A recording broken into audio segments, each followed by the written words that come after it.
ബന്ദിയോട് ഉള്ളിൽ നിന്ന് ചിന്നമുകർന്ന് വിളിക്കുന്ന ആട് കിണറ്റിൽ വീണ്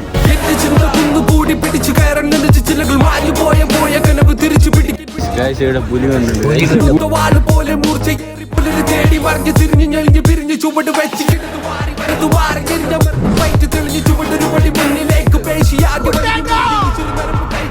മുന്നിലേക്ക് നീട്ടി കെട്ടി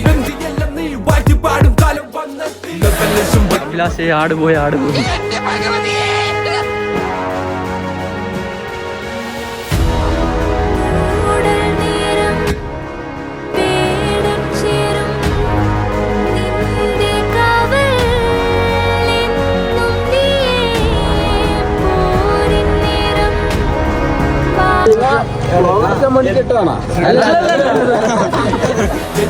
പോലെ നിന്റെ കൈകൾ പാറട്ടെ നിന്റെ കൈ